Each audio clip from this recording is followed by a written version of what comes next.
Les liens entre Citroën et le Palais de l'Élysée débutent au milieu des années 50 avec la Citroën traction avant 15.6 utilisée par le président Coty.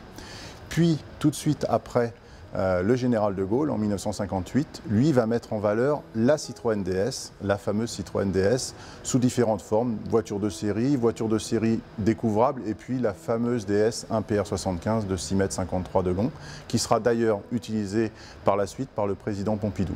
Ce même président Pompidou, lui, va commander les 2 SM découvrables présidentielles, construites chez Chaperon, qui seront utilisées jusqu'en 1995.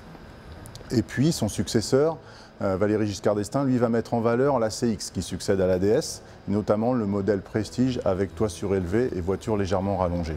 En 1981, avec l'arrivée du président Mitterrand, les Citroën vont être un petit peu moins utilisées, encore qu'à la fin de son deuxième mandat, M. Mitterrand partira dans une Citroën XM, puis son successeur, Jacques Chirac, va remettre en valeur la CX, puisqu'il avait une CX à la mairie de Paris, qui sera arrêté relativement vite puisque cette voiture n'est pas blindée. Et Jacques Chirac, ce sera aussi l'homme qui va mettre en valeur la Citroën C6 le 14 juillet 2005, nouveau haut de gamme de la marque.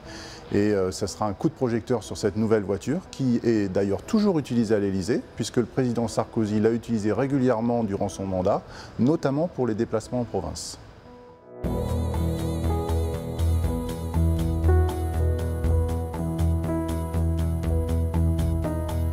Citroën a une certaine légitimité dans les véhicules présidentiels depuis la 4e République et donc on a voulu continuer à pouvoir proposer pour cette journée historique une Citroën à l'Élysée et donc c'est en commun avec eux, on met à disposition du président une DS5.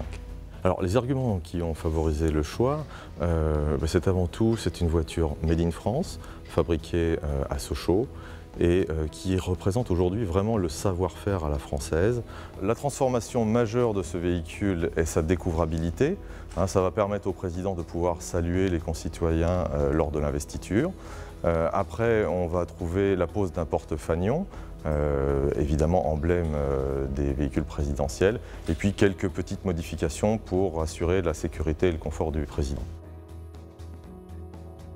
Ça a été un véritable challenge au niveau du planning, puisque entre la fin du deuxième tour et puis le jour de l'investiture, il y a une semaine, le temps de régler les derniers détails avant d'engager la transformation, c'était un vrai challenge qui a été relevé vraiment avec succès par les équipes du transformateur que nous avions choisi.